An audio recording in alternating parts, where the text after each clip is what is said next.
നിങ്ങളൊരു കാര്യം ശ്രദ്ധിച്ചോ, യേശു അവളെ കണ്ടു അല്ലേ? കണ്ടു അല്ലേ?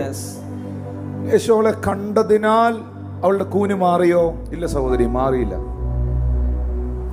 യേശു അവളെ തന്റെ അടുക്കൽ വിളിച്ചു. അവൾ വിളിക്കപ്പെട്ടതിനാൽ അവളുടെ കൂന് മാറിയോ? ഇല്ല, ഇല്ല, മാറിയില്ല.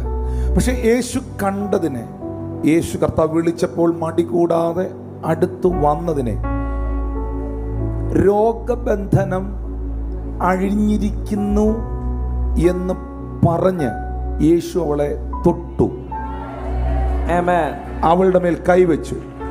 കർത്താവ് കണ്ടിട്ടും സാഹചര്യങ്ങൾ മാറിയില്ല.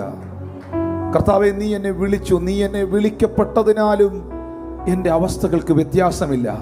അങ്ങനെയുള്ള കേസിൽ നോക്കി കർത്താവ് പറയുന്നു, അവന്റെ കരം നിന്റെ മേൽ വരും. കർത്താവ് അവളെ കണ്ടു, അടുക്കൽ വിളിച്ചു. മക്കളെ, ദൈവം നമ്മളെ കണ്ടതിനാൽ നമ്മൾ വിളിക്കപ്പെട്ടു. നമ്മൾ കർത്താവിൻ്റെ അടുത്ത് വന്നു.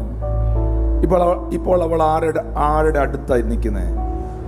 യേശുവിൻ്റെ അടുത്ത് വന്നിങ്ങനെ കൂനി നിൽക്കുകയല്ലേ? ആ കൂനി നിന്നവളോട്, അടുത്തു വന്നവളോട് യേശു പറഞ്ഞു. എന്തു പറഞ്ഞു? എന്തു പറഞ്ഞു വാസേ? നിന്റെ രോഗബന്ധനം അഴിഞ്ഞിരിക്കുന്നു. അടുത്തു വന്നവളോടല്ലേ പറഞ്ഞേ?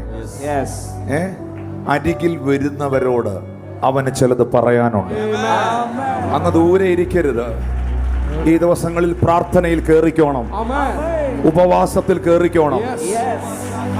അരികിൽ ഇരിക്കുന്നവനോട്, അടുത്തു വരുന്നവനോട്, ബൈബിള് തുറന്നു വെച്ച് അതിങ്ങനെ വായിച്ചു കൊണ്ടിരിക്കുന്നവനോട്, അതിങ്ങനെ റീഡ് ചെയ്തിരിക്കുന്നവനോട്, പ്രാർത്ഥിക്കുന്നവനോട് കർത്താവിന് ചിലത് പറയാനുണ്ട്.